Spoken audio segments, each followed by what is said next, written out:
the list of vegetables that they had for crested geckos to eat was dandelion greens, collard greens, watercress, lettuce, spinach, carrots, pumpkin, squash, bell pepper, and okra.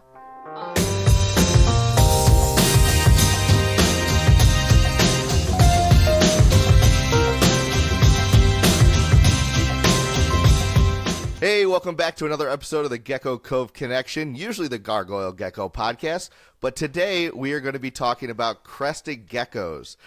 And you know what? I love crested geckos, and you know, my guest today is Penni from Cowabunga Cresties. Welcome, Penni. Thanks, Bobby. Thanks for having me on. Yeah. Yeah, I got to actually meet you, I believe, at Tinley, Yep. what, 2 times ago? Yep, in October. Yeah. I don't think so I that saw was you awesome. in March. No, I don't think we ran into each other, but maybe, are you going to go to Schaumburg? Probably not. Oh, okay. I don't know. Fair enough. I don't know. Maybe. Well, I'll see you at something soon. We're talking now, so Yeah. that works. But I have to say, obviously, I was drawn to your brand because Cowabunga Cresties. What an awesome name! Most people that I know in the reptile world love Teenage Mutant Ninja Turtles, especially if they're around my age. And there's been 4 iterations since, so almost every generation kind of loves Ninja Turtles. And if you don't love Ninja Turtles, what's wrong with you? Right? But talk to me about how you came up with Cowabunga Cresties. So I was trying to figure out a few names. I was actually kind of brainstorming with one of my best friends, Weird and Wild Ones. She's local here. She's about 2 hours from me. I actually got my second and third crested gecko from her, so we kind of hit it off after that. So we were kind of talking. Great about way to it. make friends. So we were kind of talking about it, and like I'm a welder, so I was thinking like, okay, well maybe something to do with welding and cresties. That didn't quite work out. And then I have like a 30-pound rubber band ball as well, so I was trying to figure out something with that. And then I'm like, well, what about Cowabunga Cresties? And she's like, you know what? Yeah. I'm like, I love the Ninja Turtles, so like, why not? And you know, when they're jumping, like it's always like Cowabunga dude, like you know how the Ninja Turtles jump off a rooftop. Oh yeah. You know, they're like Cowabunga dude and radical and everything like that. I'm like, you know what? This is honestly just perfect. And you know, I've got Ninja Turtle figurines and whatnot, and I just kind of grew up loving the Ninja Turtles. It totally fits Crested Gecko's personalities, for sure. Really especially does. Mikey, you know? Yes, absolutely, and he's the best one. He's the best one, no debate there. He's your favorite? Fair enough. Is. I'm a Leo fan. Actually, you know what? I'll be honest with you. Raph has my heart. Okay, Raph is it's Raph that underdog so, leader. Like, yes, Raph is so like underrated though. Like he's the leader. He's grumpy, Yes. but he's like he also knows how to have a good time as well at the same time. So Right. I respect Ralph. You know what? My thing is that with Raph, if you went and if he has actually the best skills in my opinion, other than Mikey when he's in his like weird stage, but like Raphael should have been the leader, but he doesn't have the emotional maturity to be the leader, and that's why Leo is. So that's my theory. But anyway, back to crested geckos. Okay, you breed crested geckos. Do you breed anything else? So I've got some morning geckos. I know you have but other pets.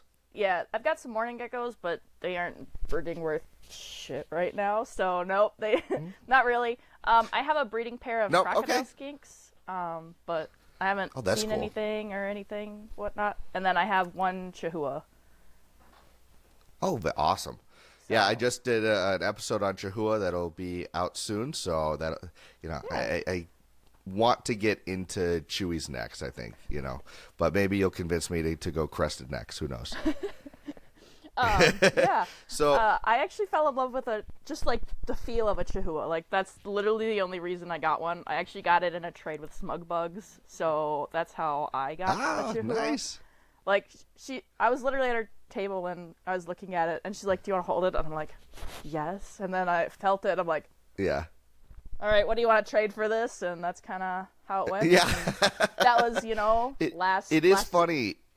January, and I've had her for almost a year and a half now, and she's like 75 grams. Oh, that's awesome.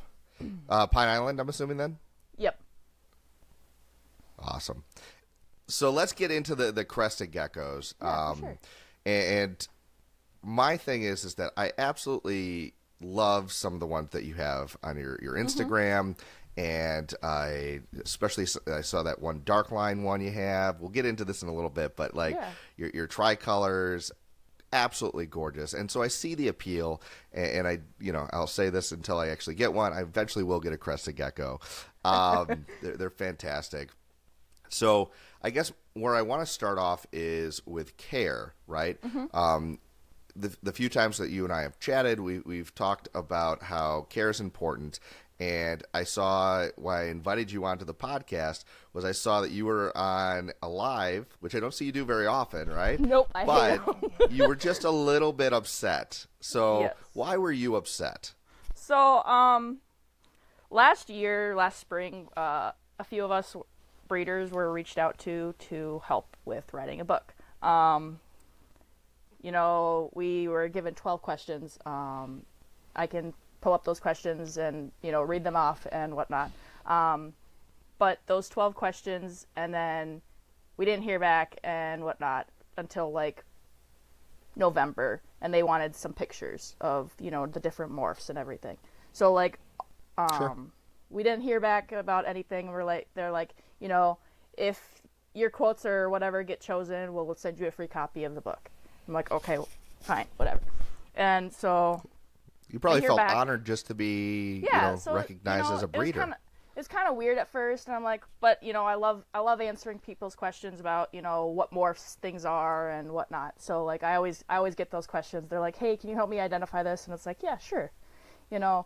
I'm happy to help out, and people always ask me questions, and I'm happy to answer them. So this was about how to take care of tips on how to take care of a crested gecko and everything. And so we were answered those questions. Some of these questions were about, diet and cohabbing and, handling and whatnot, stuff like that. Sure. And then, November or something, we were asked to submit some pictures of what morphs and whatnot.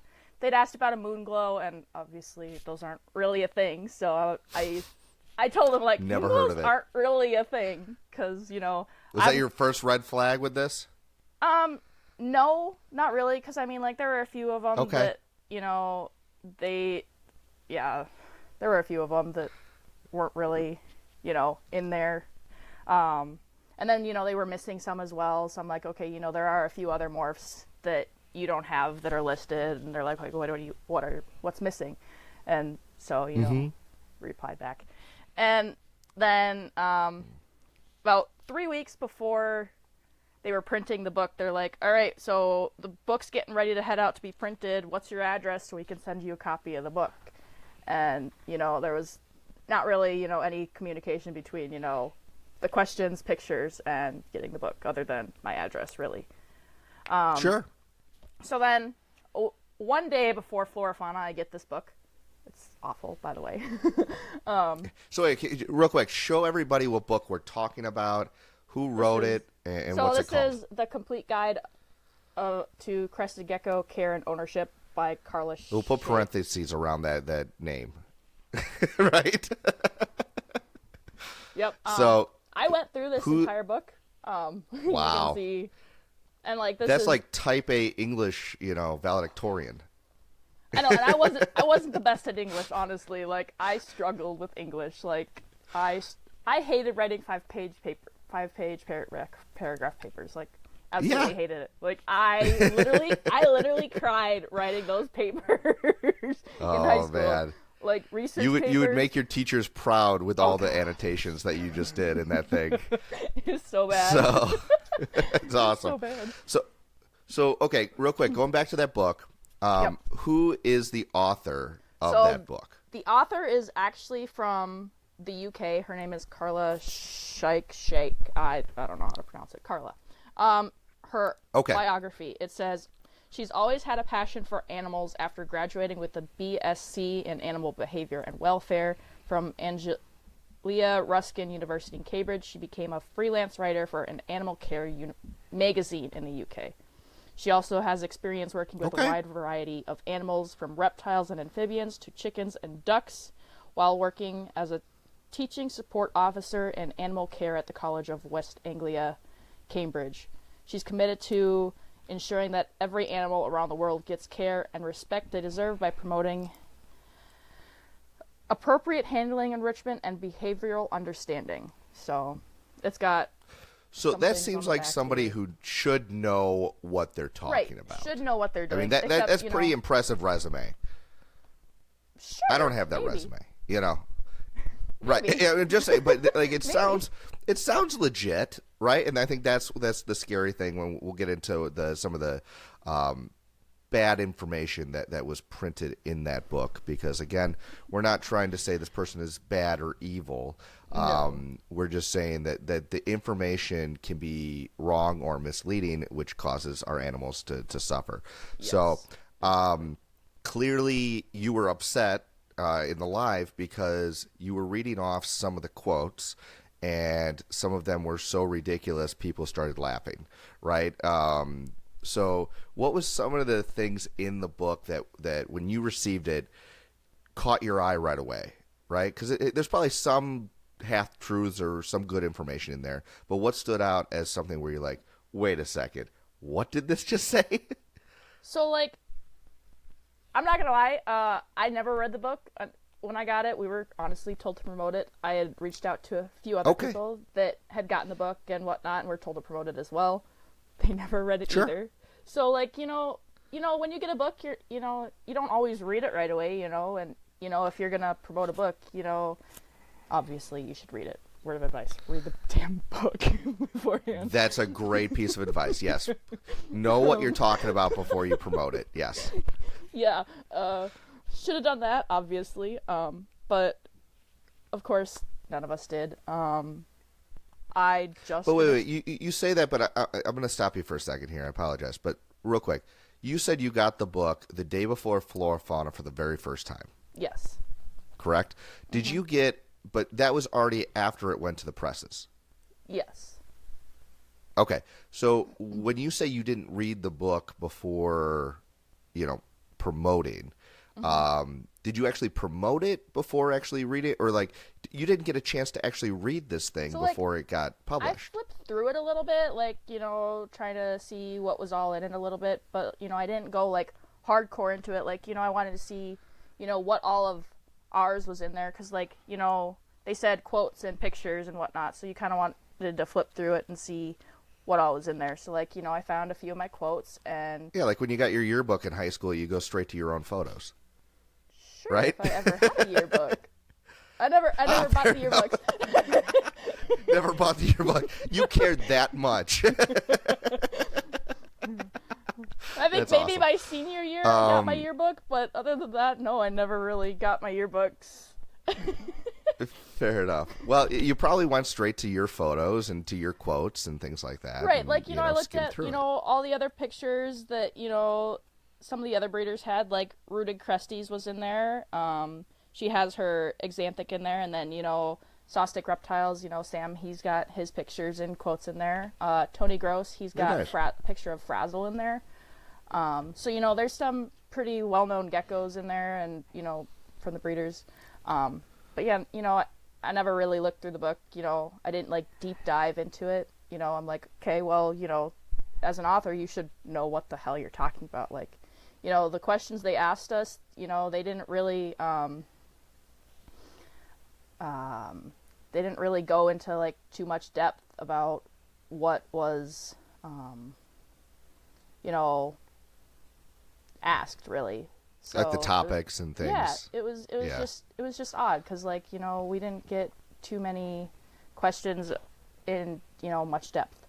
So it was kind of odd. But if she's writing it, you don't need to write the book for her. Exactly. Right? You're just supplementing it.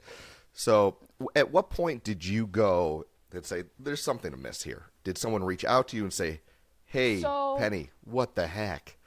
Or did you dive into it yourself and see something? So what was it? About a week after, like, promoting it and whatnot, somebody had said something. They're like, what is wrong with this book kind of thing, and they literally like the first thing that popped up was their diet, and I'm just like, Okay. what? And this diet was about vegetables. Like, crested geckos have vegetables in their diet. The list of vegetables that they had for crested geckos to eat was dandelion greens, collard greens, watercress, lettuce, spinach, carrots, pumpkin, squash, bell pepper, and okra. Like pumpkin, I know. Okra. That's their favorite. Yeah, fried okra is especially good. I love fried okra. They're southern geckos.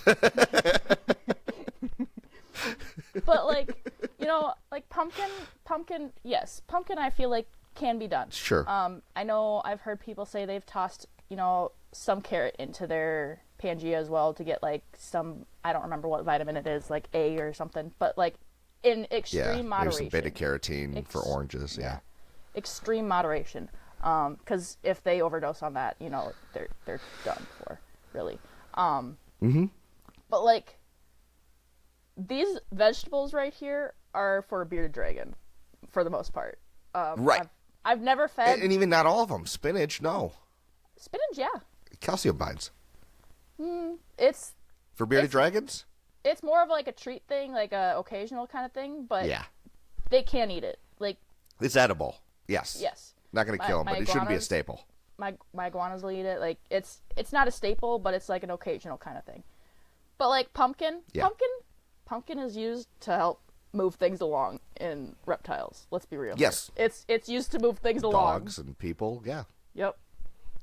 So that one's kind of iffy, but like, like watercress, I don't even feed that to my bearded dragons. No, I'm with you. Like okra, I've never fed that to my dragons or whatever. Like, I'll eat that. I'll eat fried okra. Sure. So, okay, you're seeing this diet. It's talking about having vegetables in the diet. Does it get the other parts right where it talks about prepared diets like, the big ones, Pangea, Rapashi, all those, so like it talks about that, diets. But in very small amounts. Like, it doesn't really talk about them. Like, it lists them, but then it talks about more like homemade smoothies and whatnot. Like, it lists like 3 recipes in the book.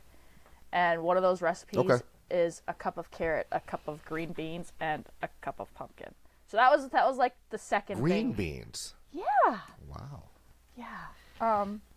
Okay, so right, clearly are this they is canned or fresh though? Yeah, right.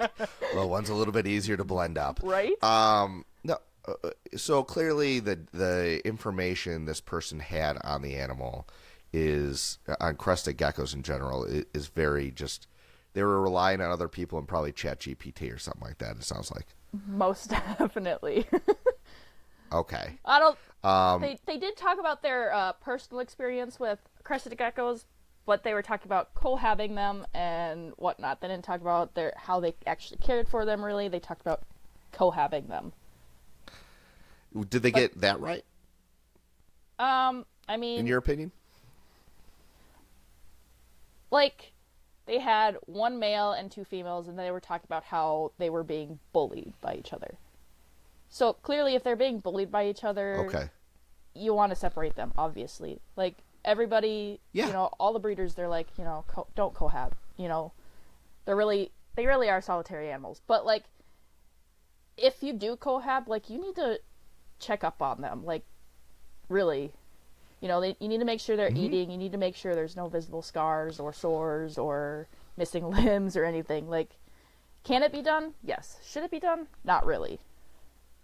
Like, bearded dragons, you can't do that. They will kill each other. No. Like, they. I remember when I first started getting into reptiles, a lot of people on YouTube and people I've met were keeping multiple female bearded dragons together. I remember that. But yeah, they're definitely bearded dragons more so. Definitely keep them separate.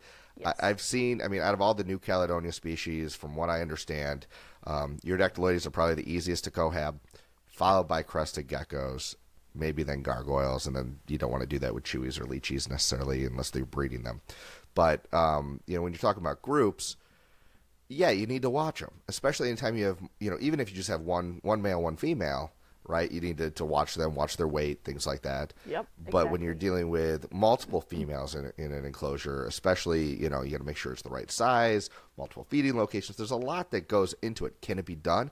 Absolutely. A lot of people do it. But you need to know what you're doing. You don't just throw animals into a 12 by 12 by 18. You need to learn to be able to know their behaviors and everything as well. Correct. That's why for the majority of people starting out, it's easier to tell people just keep them by themselves. Yes, right? exactly. You get used to the animal first. I'm definitely not promoting cohabbing on here. I'm just stating that. I'm not promoting cohabbing in here. No, you are not. You're not. No, the big thing is again, we're not saying there's one right way of doing things. Exactly, there's not. But there are certain ways that are not right, right? There are wrong ways of doing things if it's going to hurt the animal. But also there are educated ways of doing things that are controversial. Exactly. And I think that being open-minded and talking about it is better than just saying it doesn't exist, right? Mm-hmm. So, yeah, for sure. But again, people do things all different ways. I do things differently than a lot of other gargoyle breeders. And as long as we're all having healthy, happy animals, we keep learning from each other. Exactly. So, okay. So you've got that. What else in the book stood out to you? You've got a lot of annotations there. Do you got any favorite quotes that you wanted to show people? My most favorite one of all is the Teflon one. Apparently, crested geckos can stick to anything but Teflon. A buddy of mine actually tested this out. He made a reel for me at like 12:30 at night the day I found it. I love it. Yeah, I posted a Can I pull it up? Yeah, absolutely. Go for it. Yeah, here. Let me pull it up real quick. So, all right. As we know, is it fresh Teflon or used Teflon? Because my eggs stick to used Teflon, too. It looks like it was probably no, used. I'm kidding. But either way, I mean... Either way, I know it's a joke. It's a non-stick pan, man. You got to get hex-clad, man. All right, so... I'm going to turn the sound off there. So, okay, there's a Teflon pan. Yep. There's a gecko. It's sticking to it. Wait. It can't go in the middle. That's what the Teflon is. Man, it's look at that. on it. Wow, look at that. Look at that. Gecko Mythbusters. Great. Yes, Gecko Mythbusters. Gecko Mythbusters. That is great. He and I are actually talking about man, creating like a little series of what can and can't the crested geckos stick to. Yes. There were some comments in the section that were like, I wonder if they'll stick to my frisbee, and he's like, don't tempt me, because he's like a frisbee golfer. So like, he's nice. got all these frisbees, and he posted later on his Facebook about frisbees for sale, and I'm like, are they gecko tested? And he's like, don't tempt me. Oh, I gotta show you. Speaking of that, the people want to know. So, just because you brought up frisbee golf, if your friend's watching this too, my brother made me this. Oh, right? Nice. So nice. It's frisbee golf. He does customized different designs. Okay. Not just geckos. He does a lot of Ninja Turtles and pop culture things called Fly Dye Frisbee Golf. I hope I got his name right. But he's got some awesome stuff. So I'll post his link down in the description of this. If you're a Frisbee golf person and you're looking for some really cool stuff and you're a geek like us, definitely go check it out. So I had to plug my brother there. No, go for it. You're welcome, Mike. See if he watches this. I won't say a word to him. Just see if he watches this episode, and then we'll see. 32 minutes in, frisbee golf's discs. Exactly. I'm really testing him there. Oh, so man. See if he lasts the whole episode, or at least the first half hour. I would be impressed. He's not a gecko guy, so. He's a turtle guy, but not a gecko guy. I mean, I'm not really a podcast person, but I have forced myself to listen to, the Gecko Pod at least, and you know what? It's turning out really good. So shout out to the Gecko Pod for at least making it good. Like, I'm not a podcast person at all. Entertaining. So, yeah, it's good. I love it. Fair enough. I've said it 1,000 times. They definitely were an inspiration for me doing this. So you can thank them on being on here today. All right. So, all right. So going back, so the Teflon thing was a little bit hilarious, right? That's literally on like page 4, the 4th page of this entire book. Jeez. And we don't have to spend the whole time talking about this book, but you know, what else on there should you just warn people that, you know, if they did buy the book, is there anything else on there that you just want to rectify? Not that you wrote it, but just so that they know that could harm your gecko, So right? there The are diet some- is huge. We don't want them to eat. There are some, like, different species, like, you know, behavioral things listed in the book. I don't know about you, but I've never heard my Cresty hiss or growl. That's more of a leechy behavior. Hiss or growl? Yeah, hiss Okay. or growl. They have squeak on there. That's kind of borderline. I've never heard them like squeak. Yeah, Really. they vocalize. They like All chirp. geckos They do. chirp. And I know they'll whistle. Like, it's very faint, but they do whistle. It's Sure. more of a, you have to have it like right up to your ear or something. Right. They do whistle. And they latch on like an earring. Yeah. It says crested geckos will eat their own eggs. Sure, if you scramble them, maybe. Yeah. I don't I support did- scrambling their own eggs. No. But like that's Did you see my reel where I actually did that? no. Yeah. But I didn't actually eat it. It was already a bad egg.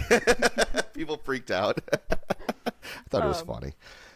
But like, you know, that's more of like mourning gecko behavior, because like I've heard that mourning geckos will go into other mourning geckos will go into a tube right after they were freshly laid and they'll eat them. I've heard that. Interesting. Okay. At least that's for mourning geckos. Crested geckos, I feel won't. They bury them, and I'm pretty sure they forget where the heck they buried them. Yeah. So Yeah. No, I'm never worried about, you know, if Yeah. I had crested geckos, I wouldn't be worried about that. My okay, do your gargoyles, I am gargoyles not eat worried their about own that. eggs? No. If anything, what you want to do is you want to take the eggs out, because if the babies hatch, they're cannibalistic, Right. and they will probably eat their babies. You know, Exactly. and crested geckos less Crested likely geckos to, are but they less probably likely, will but too. They will. They will, especially if they have a high Yes. bug drive. Correct. Yeah, anything that moves, anything. And then, you know, again, lychees and chewies, yes. Your dactyloides, probably not. You know, they probably won't eat their babies, but I still would just take them out and incubate them. Yeah, exactly.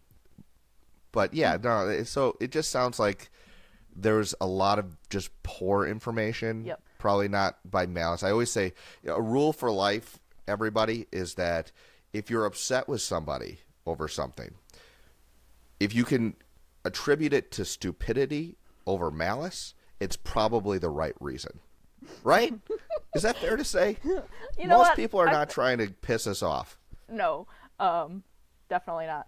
But like, but there are a lot of stupid people. yeah. But like the first page, like the literal first page, like the first thing wrong is they spelled the scientific name wrong.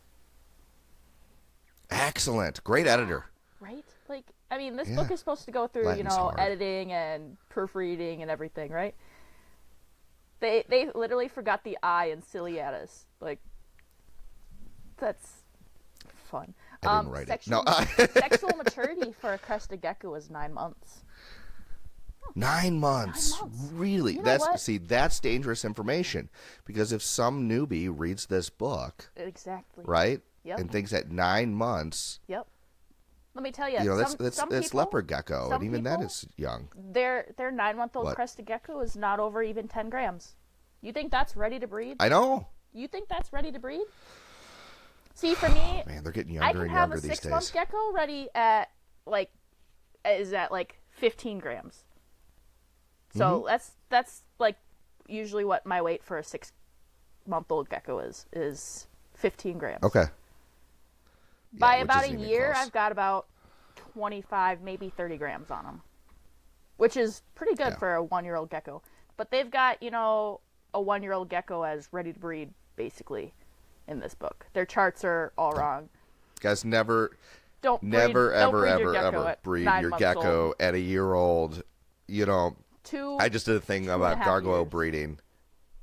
Yeah, 2.5 years. years. You know, some people are even pushing 3. Yeah, you I know, mean- as their practice. Usually, those are established breeders who have the patience. Yeah. I mean, right? for me, If it's some your of first them gecko. some of them are 3 because, you know, I just didn't get around to Took breeding longer. them, and you know, when I start my season, they weren't quite, you know, ready, you know. So, you know, Exactly.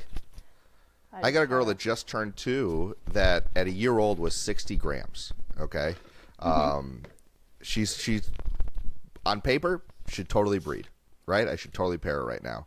Yep. But I know my pets. I interact with my pets on a daily basis. With her big structure, she's a big girl, and she's going to be massive when she's older, which I'm really excited about. She laid her first set of eggs, and she is not in a physical, state to successfully breed. It took a lot out of her. She dropped some weight, and I would rather her be healthy and wait a year and get healthier babies next year. And so that's the kind of stuff where you can't just use straight rules. You need to pay attention to your animals. Everyone is an individual, right? So, yeah, I'm with you. Any other things with the book that we want to talk about? Is it still for sale right now? I remember you're live. It is down. Okay. Like, immediately after my live, I found out, or right before I found out, it was down. So that was That was good. So that's good news. That's partially why I went live. The other reason was because I was extremely embarrassed, furious, absolutely furious. Because, there's all this misinformation out there, and, there were a lot of us that tried to help. And honestly, it felt like it looked really, really bad on us, even though we had absolutely no say in what was put in the book whatsoever, really. And that's where, I'm like, I reached out to a few other people that helped with the book. I'm like, we need to get this stopped. Like, I reached out to Rudy Cresties, and she emailed him, whatnot. But yeah, I'm like, we need to actually read this book and go through this. Did you guys reach out to the publisher too? We did. Did you say? That night, I did reach out to the publisher right after my live, or the night before, because this was Sunday night. I reached out to the publisher, and then Monday I did my live, because I was at work. I had left for an appointment to go get the splint off my hand, because I just had surgery on my hand. So hopefully that's doing better. It's getting there. It's bleeding still a little bit here and there. It's fun. Definitely. We'll have to get into that story later. Painful. I'm so sorry. That's all right. But yeah, it says mist them with warm water. I don't mist my crested geckos with warm water. Do you? Do you mist your gargoyles with warm water? Room temperature. Yeah, room temperature. No. They're always they keep saying to use heat. Guys, come on. These are room temperature animals. Yeah. Like, I mean, again, heat is a little bit dangerous, right? You're safer for the newer breeders, right? This is a beginner's guide book. If you live anywhere where your temperatures are between 68 and 78, in your house, you're fine. Like, okay, these are that's safer. Temps up to like 82. Don't keep your crested gecko at 82. Yeah, I mean, honestly, I think 78 is pushing it. Like 75 is honestly like my max. And that's more like with my gargoyles, they're fine with a little bit of heat. They actually do really even well. And I don't give external heat. The only thing I have at extra heat is this tank here has a little light bulb, like a regular old light bulb, not an LED, and it throws off probably about a few degrees hotter, right underneath, kind of as a basking spot. Yep. And I see my gecko, especially my female, go up there, but that's not something they need. And again, the risk to benefit ratio to tell people to add heat to them, it's extremely dangerous. Just heat the room. Yes, it can be very dangerous, right? More so than cold. Mm-hmm. But yeah, they had their heat up to like 82 degrees. Don't keep your crested gecko at 82 degrees. No, please don't. Don't. If you're comfortable, they're usually comfortable, yeah, and that's the cool thing about these pets. For me, currently I live in an older house, so like my thermostat is set to like 74 degrees. I can tell you right now, it's 71 degrees in this house with it being set to 74. Yep. Because of the insulation in this house, it's 69 to 71 degrees. So that's where a temp gun is so valuable, right? And even just like, okay, the geckos I have down on the bottom versus the ones that are up higher, it's a completely different range. Usually it's a degree or so difference with different levels, because guess what, guys? Heat rises. Yep, it sure does. Right? It sure does. Yep. So I keep my eggs down lower, down towards the ground, so they're at a cooler temperature versus being up higher. Oh, and it says... very cool. Do you actually... Oh, go ahead. They said to incubate your eggs up to like 78 degrees. Mm-hmm. So, but like, I mean, for me, that's too warm. Like, yeah, sure, if you want to crested gecko at like 60 days incubating, poor head structure, all of that, like, don't incubate your eggs at like 78 degrees. Like, that's yeah. a bit much. Not your favorite.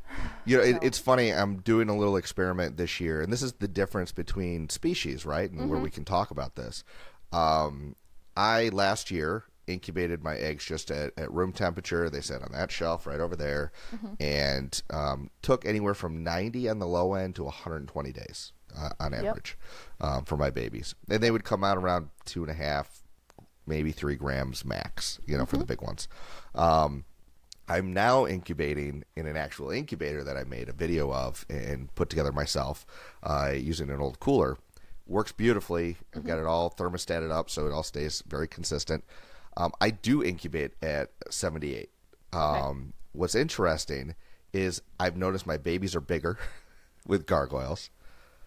They do hatch out around 70, 75 days now. Okay. And head structure, I'm interested to see, because obviously it's a completely different head structure. Right. The horns. I want to see how the horns develop eventually, but that comes in later on. Now, are gargoyles... But also, my colors are way better. Are gargoyles like sex tempt? Like, I know like with crested No. geckos, you can't really do that. I've heard with leeches you can maybe do that, but I don't have a leechy. Yes. I've never tested it. But like for me, Leeches like, I've heard of. my incubation is lower, so just because like and that's majority of people I have the do. shitty insulation, like, and I don't really trust incubators either because I've heard many stories of them failing. So like I don't trust them. No, it's safer. Exactly. So yeah, my incubation last season was about 137 days. Okay. Right now it's about... That's long. Yes, it is. Right now it's about... This season it's been 122, 125, and 128 days so far. So they're all pretty much around 100 and... I would say probably average is about 125 right now. My next one... It's crazy, the range. My next one to hatch is currently at 115 days. So I'm hoping within the next week to week and a half it'll be here. It'll actually be the very first Nutella baby. So... Okay. Yeah. Pretty excited about that. All right.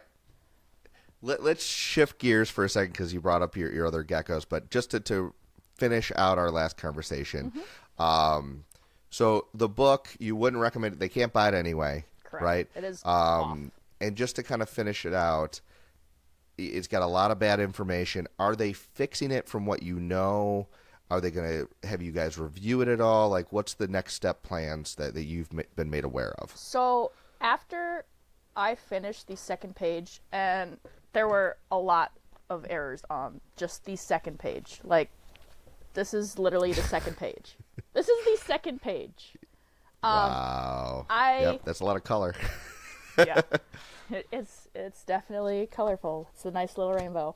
I actually, just after the second page, sent an email out. I actually heard back Friday. I sent that email out Wednesday. Okay. For the most part, they don't know what they're going to do with it. They're like, we should have done. They're like, clearly our author had no idea about this species at all. So they are very aware of that, and they're going to hopefully take that into their screening process for whoever writes a new book for them. So they don't know what they're doing right now at this moment, but the book is off the market. So there is that. I did want to point out one thing. Sure. They say that a 1-year-old Crestie can be 9 to 16 plus inches. Now, I don't know if you know this, but bearded dragons, this is a 17.5-inch bearded dragon. Like, minus this. Like, this is, you expect a crested gecko to get this big? No. That's definitely more of a lychee. That's definitely more of a lychee. This is firecracker, by the way. Oh man. If they like, I'm not saying they didn't, but like if they actually help take care of a crested gecko while in their teaching place, they should know darn well that a crested gecko does not get this big. Like, let's just hopefully assume that they got their conversion wrong between centimeters and inches. Let's just hope to God that's what it was, because that's so far off, right? Yeah. I'm trying to be nice here. Yes, but you know, like this is almost an 18-inch bearded dragon. Like your crested gecko, no, it's ridiculous. Gecko maybe gets this big without the tail. Like without the tail, like yes. A crested gecko. Granted, the weight will not be the same either, and neither will the girth or anything. But like you know, no, crested geckos don't get that big. Not even close. That is one of my other favorite things to point out of this book is they don't get that big at all. I mean, the biggest crested gecko I think I've ever seen is an 80-gram one, and that was a monster. Biggest one I have is one I actually bred. He maxed out at like 75 grams at a year and a half old, and he was one of the first babies I ever bred. Oh, nice. So he's got one baby. She's actually looking female. So that was my first, second generation offspring, and I was pretty excited about that. So congratulations. That's awesome. She's super cute. She's born in October or December. One of those two. I can't quite remember, but I have it all written down and everything. So, but yeah. And then that's awesome. And then this season I've got his full sister. Just gave me 2 perfect babies this season already. So she's given me 8 eggs so far, and she's a first-time breeder. Oh, wow. That's fantastic. Yeah, and her eggs are still pretty fertile, so I'm thinking she's maybe got 1, maybe 2 clutches left for the season. Mm-hmm. So okay, I'm pretty excited about that. Very cool. Well, we're going to have to show off your geckos here in just a second. Go for it. But I appreciate you being so honest and transparent with your thoughts on this book. I know that you probably were very honored to even be selected as one of the people to be quoted and share pictures with. Cause, being, a newer breeder that I am, it felt like a pretty good way to try and help get my name out there. Like, people could reach out to me if they ever had questions. Like, like I already do that, so it's not an issue for me. I love answering people's questions. Because how long have you been breeding? So I will be going on 3 years, June 23rd. Awesome. That's kind of like my start date, because that's when I hatched my first baby. Like, so that's kind of what I consider my beginning, because like, okay, but you've been keeping and growing out the babies to breed them for what, 5 years now? Like, when did you get your first, crested geckos you actually kept and planned on breeding? My first crested gecko I ever got was in February of 2021. Okay. So nice. So I mentioned one of my best friends. She you gave me my second and third crested gecko. Those actually came to be gravid. Yeah. So that's kind of how I got into it. She's like, she might be fat from crickets. She might be fat from eggs. I don't know. So that's kind of how that went. But yeah, we hit it off after that. And then, yeah. But yeah. Well, that's a way to get someone addicted. You give them a gravid female, and they honestly have to take care of the eggs and then hatch them out. Yeah. That hatching is magic. It's honestly the best thing, the best feeling in the world. And I love it every dang time a baby hatches. Like, it's just like that boost of serotonin and oxytocin, like, the second you see it. Like, last night I had one hatch. Christmas doesn't come just once a year. No, when it doesn't. It sure doesn't. It sure gotta make a t-shirt that says that. Oh, that's awesome. Especially when breeding. So,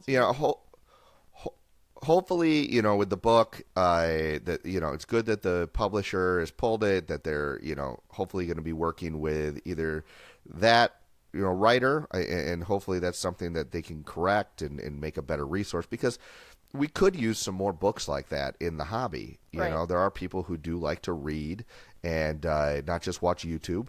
So Yep. it could be a great resource. Would you ever consider just writing your own book? Oh man, maybe. I'm definitely. So I'm not After like this, maybe? I'm not a very like science-based person. Like I'm more of a hands-on learning person. So like that's why I went into like the profession of welding, because it's something I could do that I was very hands-on with and good at. So that's like, I loved art as a kid. Like I hated like science and math and English. Like all those subjects I hated, but art was like the one thing I was passionate about.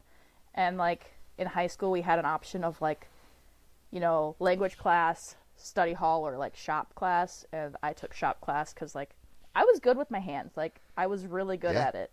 And with welding, it's honestly just an art form. I mean, there's people that make art with welding sculptures for a living. Like I absolutely love seeing their stuff. So yeah, it's great. That would be cool for you to do. Just a business idea. So with like, your welding skills, in college, if you made like little gecko welding statues, like little desktop ones, those would sell like hotcakes at one of those shows. In college, wouldn't it? In college, I did some sculptures just because like I had free time, after I finished everything I was doing in college. So I did some sculptures in college. I made like snails, sea turtles. I made like 3 Perry the Platypuses out of metal. And love it. I'm a big Perry the Platypus fan, so yeah. Phineas and Ferb, you gotta love them. Yeah. He looks pretty One cool. of the better kid shows I can sit through. Oh, that's awesome. You have to send me a picture if you can find one. Post it right here. All right. I'll have to send a picture to you. That'd be awesome. Very cool. Well, that makes sense. And I think the idea of reaching out to other breeders for a book, so that you're not the only source of information, but even like when you're looking at some of the more well-known books, like the gargoyle book I have behind me, it was a group effort from really smart people who had been working with the species, and they took their time, and that's why that book, even though there's some outdated stuff, it's really held up well over the years. So that's something where maybe somebody sees this and gets inspired to write the next generation's book. Like, I think it'd be kind of fun. So stuff like that, I think it's great for the hobby. The more people that can be introduced to correct care and different ways of caring for your animal, the better, right? Whether that's you binging a YouTube video, a care guide that's been written online, or a book. More information is always better.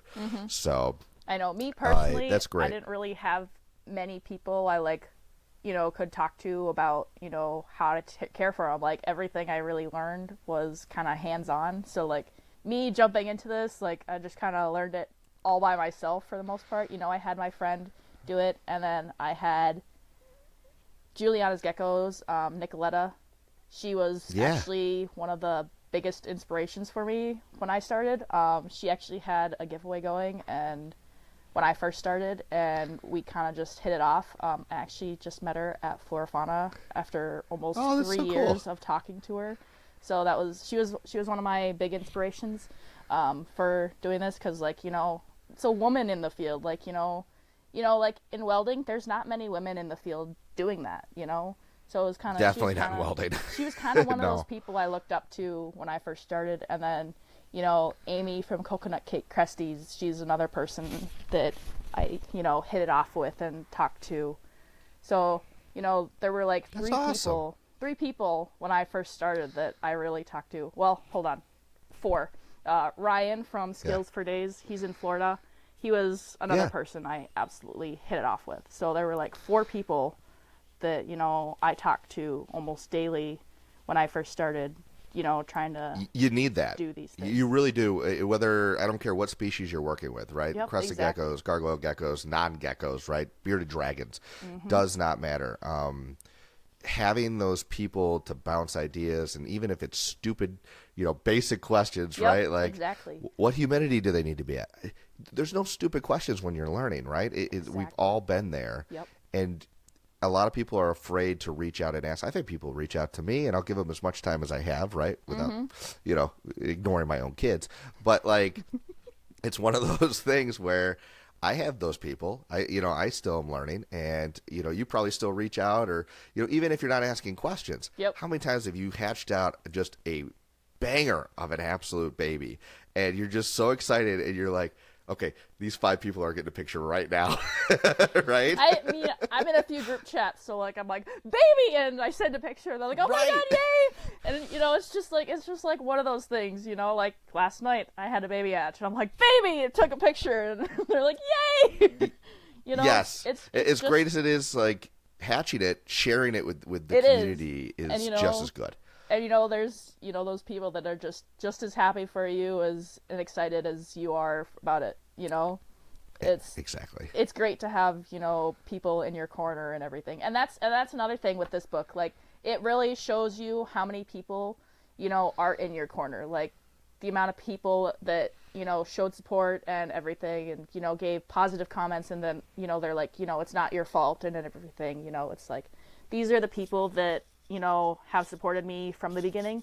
And so, like, that's one of those things, because, like, it honestly, it shows how much this community cares for, us. Its own, yeah, Yep. for us. And, I think I saw a reel the other day that was talking about, just the negativity, and people just need to knock it off. Which, yes. So, the great people, right? I love Kyle. He's great. I mean, he's amazing, right? We've only talked a few times, but he's just one of the greatest people I've met in this hobby as well. Like, he's so kind. Very genuine. He is. Yeah, just really genuine. He's always willing to chat with me. Yeah. But, what's cool about him saying that too is, we focus on that, but this is what we need to focus on. We need to focus on how amazing it is when you're down. You were feeling like my God, garbage. I could tell, right? There's a reason I had sunglasses on, you were on the brink of tears. I don't think I cried, right? But and so I'm like, I don't want people to no, but like I said, you were upset. Yes, I was. I was very red. And I so, know that. But to have the community back you like this, that's the community I know. That's the community I want to promote. And so we need to celebrate that when it does happen. It's truly amazing. Like, I honestly, like, there's people, I don't really talk to, and they were even, sending that support and whatnot. And, that just shows, how much you've made an impact on other people's, social media as well. Because, like, you and I, we don't really talk, but, like, you reached out to me and you showed, support and everything. And, that shows a lot. Yeah. Like, we don't really talk. And, just having someone who we don't really talk, like, we've met one time. And, but that's how you start these exactly. connections, is you have a human experience, and it's not going to happen instantly, right? No, it's We're not going and booking flights out to each other's houses for the weekend. No, I'll see you instantly, man. Exactly, right? And we'll hang out. It'll be fun. But that's just the fun of the 7-hour drive. It's fine. And not a big deal. Nah, it's really not. It's 20 hours from New York for me to drive. No thanks. Jeez, no thanks. I'm gonna fly that. I'm a big. My wife and I were talking about Disney, and I'm like, I'm never driving to Disney. Driving with kids, not a chance. We are flying. I will save up and wait longer. Yeah. Sell a few geckos to go fly, right? Mm-hmm. So, all right. Well, speaking of geckos, I do want to jump over there because you've got some absolute amazing geckos that I do not want to miss showing off. And I want to learn a little bit more about some of the genetics you're working with, because, I know a lot about gargoyles at this point. I don't know everything. That's why I keep doing this podcast. But when it comes to crested geckos, when it comes to the other New Caledonia geckos, I know some by watching, like, the Gecko Pod and a bunch of other information out there. Mm-hmm. But I'm still new. I am a baby, like, and I love that about it. And it's funny because people are like, "You're just an expert." Like, I started back here, and it's like. And they literally say the same year I started. I'm like, I started the exact same year, so I don't consider myself an expert at all. But I've learned. And I agree too. I've been told they're like, man, you just seem like you know everything. I go, no, I'm just very confident. And I also, and that could be a double-edged sword. It could be a dangerous thing if I was spewing a bunch of crap, right? And hopefully people don't feel like I do that. But it's one of those things where, it's also what you put into it. You can be 2, 3, 4 years into this. Yep. And have a ton of really valuable information because you've taken the time to learn as much as you can, right? Yep. There are other people who do the bare minimum, maybe owned one or didn't talk to anybody, didn't do any research, and just read one care guide, and they've been off at the races that way. Right. And then, they're not experts, right? No. I'm not saying I'm an expert. Oh. I'm just saying there's a difference in level of comprehension and knowledge and all that stuff. So, okay, let me share your Instagram again. Mm-hmm. Okay. And there's always a lag when it comes to this. So. It's all right. All right. I got to first talk about this dark, gorgeous.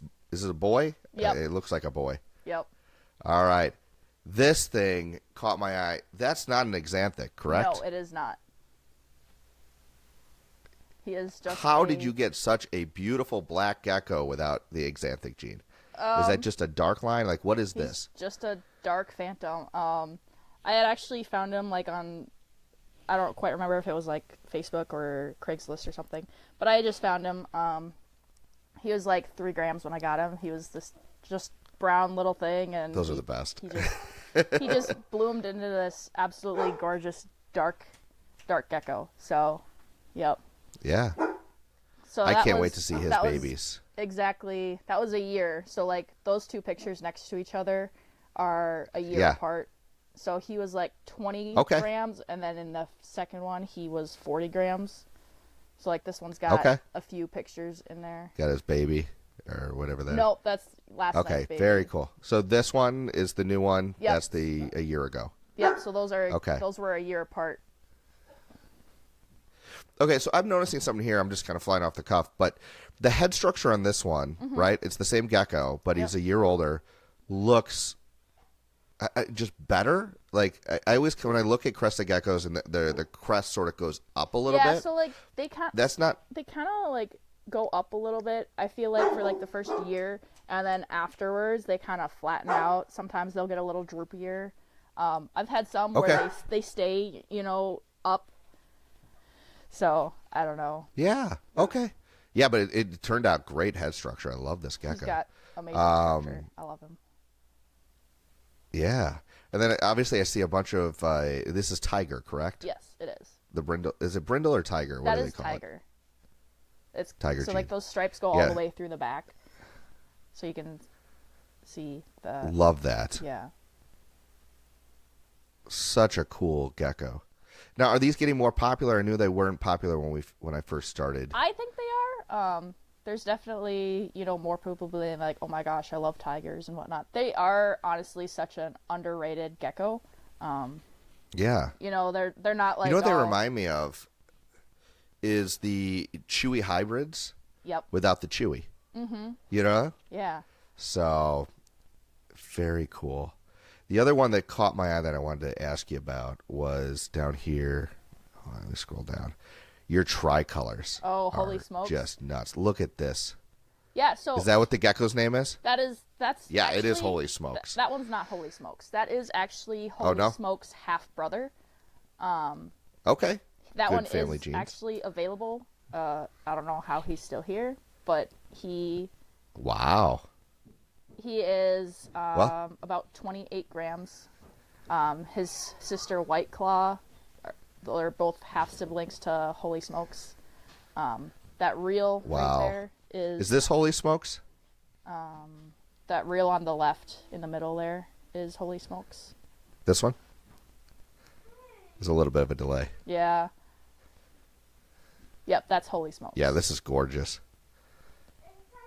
And that's just gorgeous. So the sire. So how old is Holy Smokes?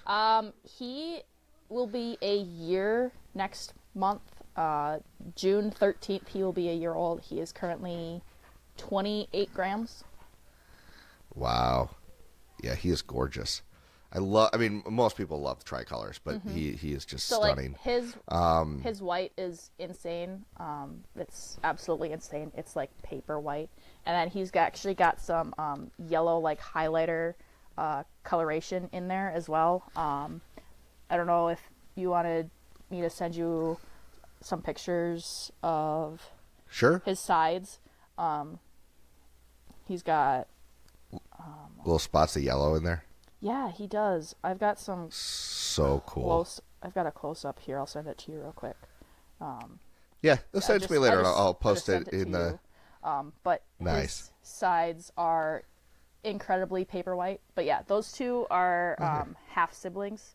So the sire is Tree.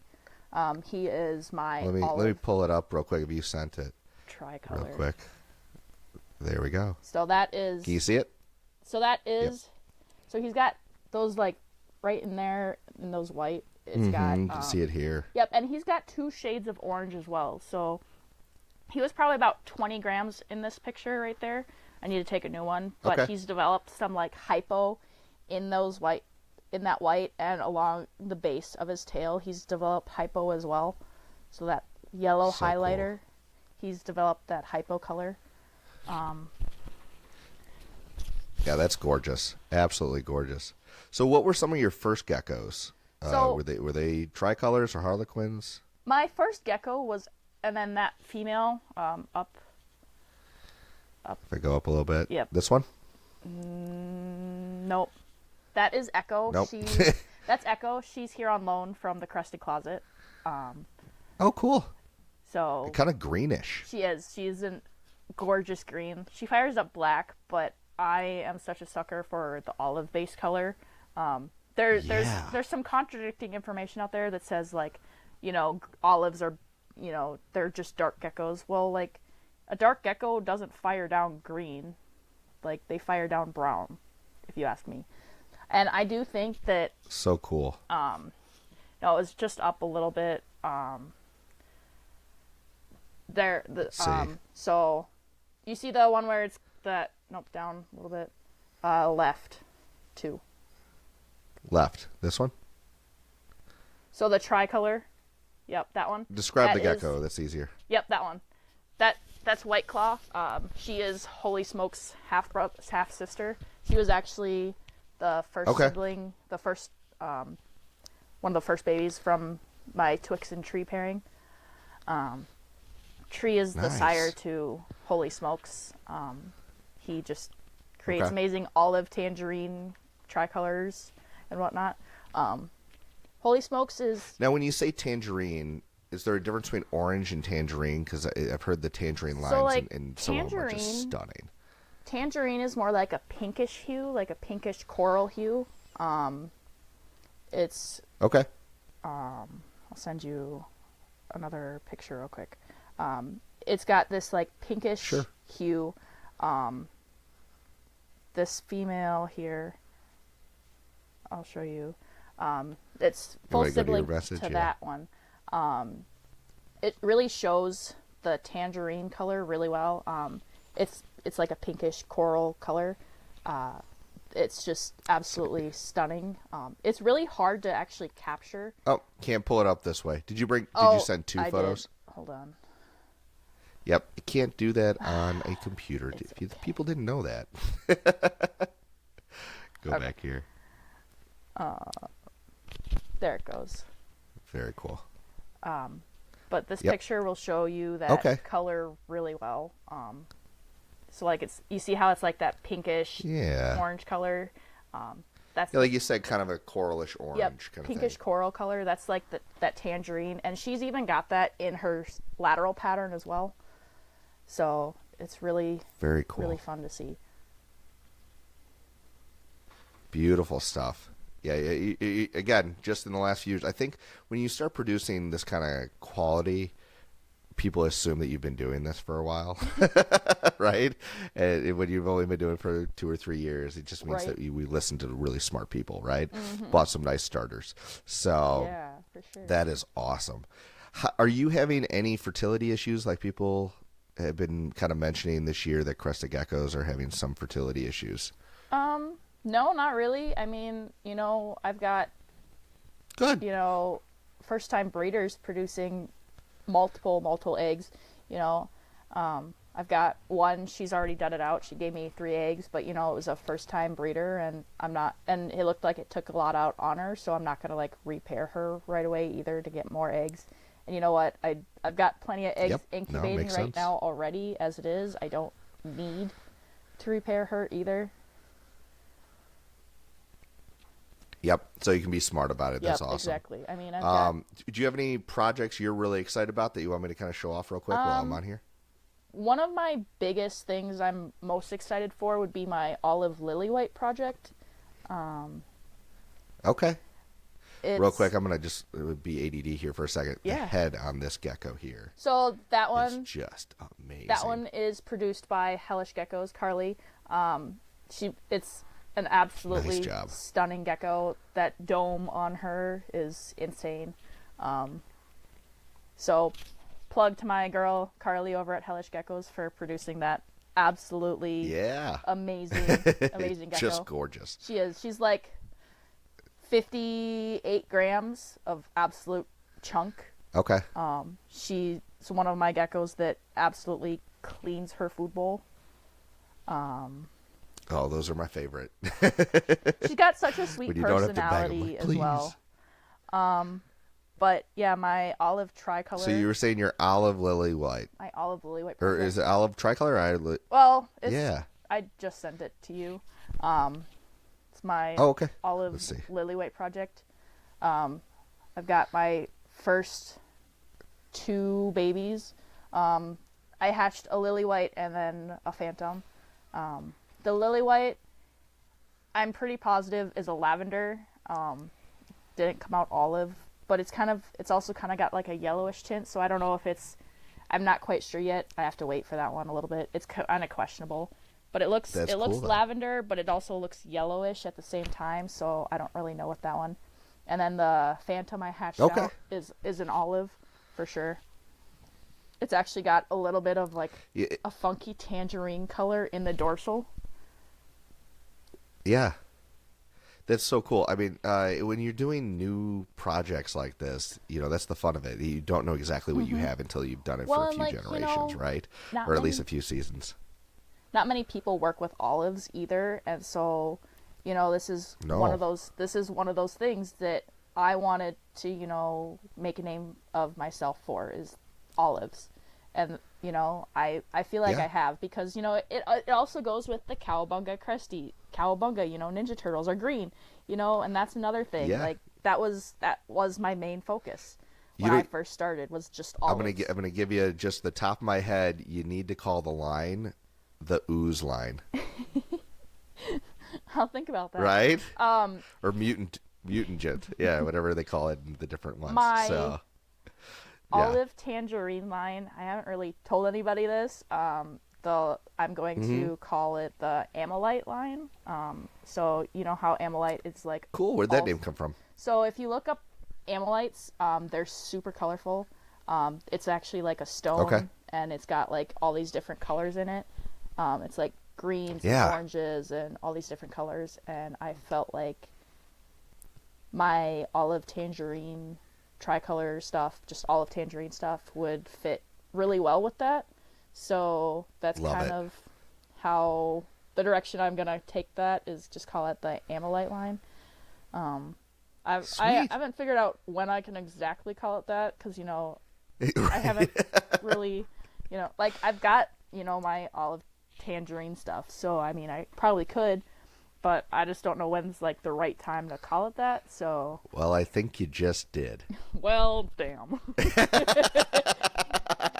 Well, I still got another So week. go ahead from now on. Another week or so. We'll see how many people watch No, this. you can make it official whenever you want. Yeah, that's the fun thing, Yeah. I don't think there's not a committee you have to go and submit paperwork to call it Right. a certain line, right? For better or for worse, but that's totally cool. Yeah. Awesome. Well, gorgeous stuff. That female there is actually Yeah. one of the first babies I produced as well. So she's one of my first gen, and now I've got second gen. Does that make you a grandma or a great grandma? No. It makes me like their grandbabies for sure. Yes, that's awesome. I know my No, mom's my mom's like gecko grandbabies. I'm like, yeah, get over it. She just kind of laughed at me. Because that's awesome. I mean, technically, I'm mom to all of them, so they're my kids, really. They're all just they're your all just kids. my Yeah, kids. exactly. Some of them are just a little more my kids. But there is something to be said to use something that you've helped produce in another breeding project. I mean, there are certain benchmarks that, I haven't worked towards and that I would love to work towards, right? A lot of breeders, I got my first set of eggs hatched last year, right? And so to actually have a baby I hold back and keep and then eventually even just raise to adulthood, let alone breed, is a goal of mine. I think it's such a cool experience, right? I've bought a lot of babies and raised them up, but even that first, milestone of going and buying a 5-10 gram baby, right? And then raising that up to be, 55 grams, right. 60 grams and breeding it. It's something magical. It's something special, right? It is. It's great to buy a ready-to-breed adult. Trust me, that's also cool. Yeah. But it's even more special to me when I'm like, okay, I had to wait. It's rewarding, that's for sure. I mean, like, Marshmallow Fluff here, he didn't have much pattern on him at all as a baby. He was just this plain lily white. There was, like, no color to him whatsoever. He was just this lavender lily white with the, the normal lily white pattern in a dorsal. He actually gained all that drip as he grew and some of that extra pattern as he grew. So it was pretty cool. He was like 4 grams when I got him in 2022. And that's the fun thing about buying babies is it's a little bit of a gamble, right? And you can look at the parents and you can hedge your bets in certain ways. But that's why also, I'll sell babies at 5-6 grams to give people opportunities where I've got some babies that, haven't sold, and now I'm starting to see some color start to develop on their face, right? And more than just like the lipstick is starting to be, I don't know, I don't even think there's a name for it yet, just kind of like the freckling on the face. Okay. They're not eyebrows. But I'm like, this is cool. I mean, this is, if they grow up to be 15, 16 grams and keep developing that color, that price tag jumps up quite a bit, right? And so one tiger female I have available, I'm just like, I need more tiger females. Should I show that one off? Yeah, go for it. All right, you brought up your morph market, so I was kind of eyeing that just to see what we could talk about on here. And let's see, obviously I liked this one because I'm going to pull it up. So, looking at this, let me go back to your page. You've got quite a few geckos. Very nice. Where was the one that really caught? This one really caught my eye. The whole back release, dark tricolor. Yep, and again, this is gorgeous. Is that the one you had a picture? Yep, that is. Holy Smoke's half brother as well. So he's, and I actually brought him to Flora Fauna, and he just sat on the table, and he was honestly overlooked. Like, not many people went to see that table at all. So it was kind of a bummer. I had brought people over to go check out the table and whatnot, but for the most part, the table was overlooked. Yeah. And I had. Yeah, you had probably the most competition ever at that show. Yeah, for sure. But still, it's surprising. This one's head structure is crazy. So that one is produced by Coconut Cake Cresties. That's cool. She does have phenomenal structure. I even put like a close-up of her structure in there. So I've got that picture, and then her head structure drooping as the next picture. Oh, yeah. It's... Now, okay, ignorant question, but is there ever too much droop, right? Do you ever look at a gecko and go, no, that's just too extreme? I guess I haven't looked at it. Or do you think there's a consensus? Maybe not in your opinion, but just... I think that's fine. I mean, maybe if it's like all the way down, but I don't think I've ever seen a gecko with it like all the way down. Yeah. I mean, I've started producing geckos that we make them look like they've got basset the neck hounds. rolls on them, and that's something that's now like really sought after these days too, is the neck rolls on crested geckos. they kind of look like a ripple. I'll send you a quick picture. But like it looks like, you know, waves kind of, and they're just kind of ripply. So like it's on the back of the neck right after the crests. So I just sent you 2 pictures of like the neck rolls of crested geckos. She's one of the ones I produced or I incubated here. But they've got the neck roll right behind the back of the crest there. Cool. She's got, you know, it's slightly droopy crest as well. So like she's got the droopy crest as well, but she's also got that wavy neck roll in the back there. Oh yeah. Yep. Kind of like crinkly. So she's very cool. She's actually, you know what I love too is how pronounced some of these crests are. These spikes. Her eyelashes are absolutely. It almost looks like a triceratops too. She's actually one of the ones that'll be going into my Amylite line as well. She's gorgeous. Thank you. Yeah, she's that. kind of like a seafoam green. And this is her again? Color. Yep, same gecko. This one kind of shows her green a little bit. That's okay. It's just one of those things that are starting to be, you know, real sought after. I think just the longer incubation period helps with that. The floppy head as well is another thing. It's just, I think it's one of those longer incubation things. And, you know, with mine going roughly 125, 130 days, it's just one of those things that kind of comes natural. It's popping up. Yeah, exactly. But that one will be going into my Amylite line for sure.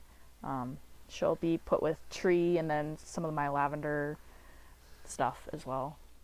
And I really only have lavender for my olives, so that's only the real reason I have lavender here right now. So... Fair enough. And then the lavender helps bring out... You got some really cool stuff you're working with. Thank you. It took a while to build it up. Yeah, I mean... But yeah, I love what I have here. I'm trying to downsize on a few projects. And you're always playing with it. And that's the cool thing about this is, you know, a lot of people who keep reptiles and they get bored. Like, I've said this before, but like, you know, some people who buy a bearded dragon, right? If you just have it as a pet and you're just keeping one... They can be great pets for keeping them their entire life. They are. They've got right? But great personality. Unfortunately, a lot of them get rehomed. They do. I mean, you can't get a better just hanging out on you animal. And that's But how what I'm saying is I that have, like people get bored. Dragons. Well, I really appreciate you coming on, kind of setting the record straight about the book and just going over some of the things that you felt were you know, wrong about what this author was putting out there, so that people don't make the mistake of, you know, accidentally, you know, having their animals get sick or injured for misinformation. So I appreciate you doing that. Yeah. I think you've got some great crested gecko lines going. I'm really excited to see what you produce. I know I'm going to be seeing a ton more of that as I see you at Tinley and other shows. So we'll definitely be seeing each other in our circles. Yeah, for sure. But if people wanted to reach out and maybe pick up one of those amazing tricolors or some of the other geckos you have for sale, where can they find you? Where can they follow you? I have Facebook and Instagram at Cowabunga Cresties. I'm a lot more active on my Instagram. I'm rarely on Facebook. It's literally just, you know, connected from my Instagram to my Facebook. So I'll answer my Facebook, but not as fast as Instagram. And then I have Morph Market as well. So I'm pretty speedy on replying to my Morph Market and my Instagram for sure. I'm like always on my Instagram. So it's usually the easiest place to reach me. It can be a problem. I also have an email as well. So that's another place that I can be reached. But yeah, I have Facebook, Instagram, Morph Market, and email. Oh, and I do have a TikTok. Plenty of options. I started a TikTok. It's going. You broke down. Yeah, a little bit. I'm like, well, we'll see how this goes. Are you enjoying that? I definitely don't like doomsday scroll TikTok like I do Instagram. I actually used to be like a big Facebook person until I got Instagram, and you know, I'm still figuring out Instagram, but you know, I've only had Instagram for 3 years versus Facebook for like 13 years.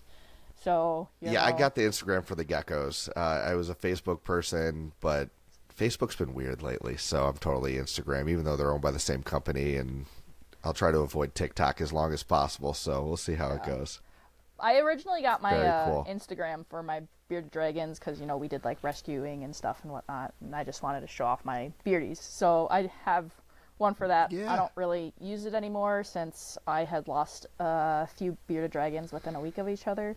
Oh, I'm sorry. One, he had scoliosis, so he would actually flip himself over, which was a sign of neurological degeneration, and I was gone for a trip, and my brother was supposed to be watching them, and when I came back, he was on his back being eaten by the bugs in his bioactive. He was still alive, but he couldn't flip himself back over. As you know, with bearded dragons, if they're on their backs, they can't breathe either. Yeah. So, oh, wow. I lost him. Yeah, not a great thing. Yeah. I'm so sorry. He was the cutest little squiggly little bearded dragon. His name was Quasimodo, like the Hunchback of Notre Dame. So he was absolutely adorable. But yeah, I don't really post on there much anymore. I'm just really on my Cowabunga Cresties page. Fair enough. Well, you're posting some gorgeous geckos. I'll keep following you. Everybody go follow, you know, Penni and Cowabunga Cresties. And I really appreciate you coming on here. This has been a lot of fun. I learned a little bit about crested geckos, and I'll let you know as soon as I get one. Maybe, you know, again, maybe I can convince you to come to the dark side. Yeah, I know, exactly. So that would be great. Yeah. So, but thank you so much for making time, and you have a great rest of your day. Thank you. You have a good Memorial Day weekend. Yes, you too. Happy Memorial Day. Bye-bye. Hey, if you've enjoyed this video and want to encourage me to make more Gargoyle Gecko content, do me a favor, hit that subscribe button, share this with a friend, and maybe check out one of the videos right over there. I'll see you next time on Gecko Cove.